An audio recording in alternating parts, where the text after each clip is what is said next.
G'day. I've had an ART P48 patch bay for a couple of months in the box, and I finally got round to installing it, and I couldn't be happier. I don't know why I didn't do it yonks ago. It's made things so much easier, cleaned the studio up. Yeah, great stuff. So I'll give you a quick overview of what it means for me. The ART P48, 48-point balanced patch bay. Essentially 24 inputs, 24 outputs. It's got normal and half normal switches. I just leave them on normal. That's what it suits my purposes.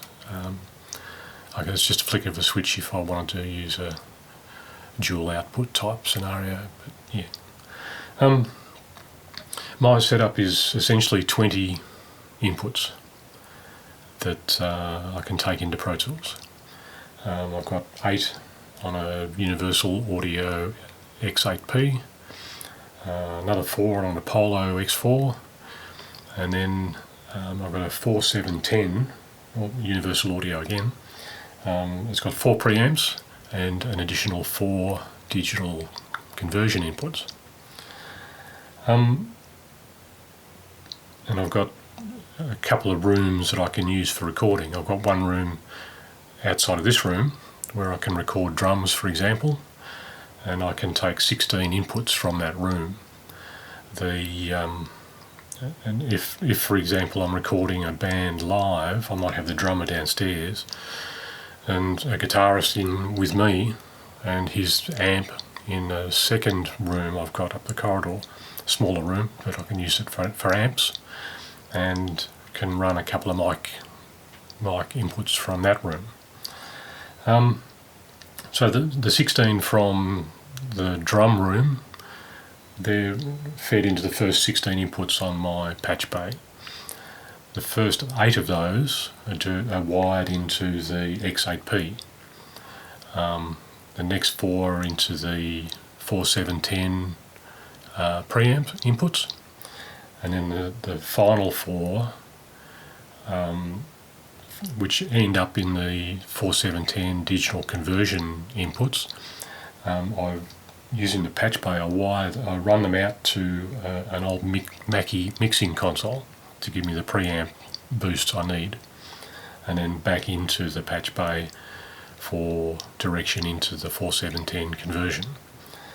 I have the X4 wired into the next 4 outputs to give me the 20 outputs, but there's no direct input to the X4. It's available for using the patch bay. I can patch, for example, if I'm recording a vocal or an acoustic guitar downstairs, as an overdub or something, I can patch any of the 16 inputs to the X4 with a single cable, without having to get behind the desk and rewire everything.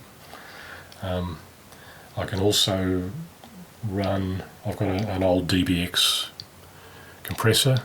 It's a pretty clunky thing that was used for live work, but I can use that on a drum room mic, for example, running it through one of the channels that lead into the Mackie mixer, back to the direct out from the mixer back to the patch bay as an input into the compressor, and then take an output from the compressor into the input channel that leads to the 4710 digital converter. Again, a couple of patch cables is all I need to make that connection. It's made all of that work so much easier.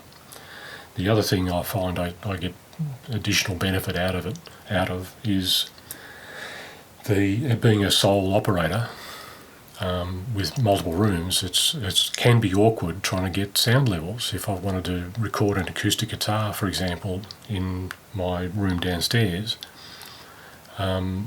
getting the levels right on the preamps can be a bit awkward.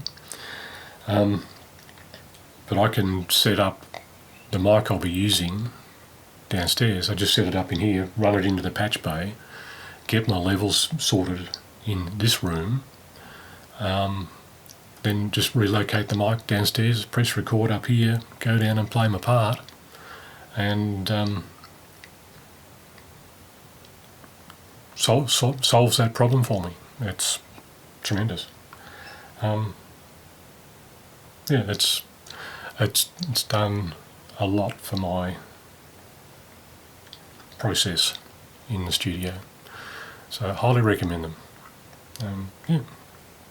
Get onto it. Any questions or comments, just let me know. Like and subscribe and all that sort of stuff. Thanks, we'll see you another time.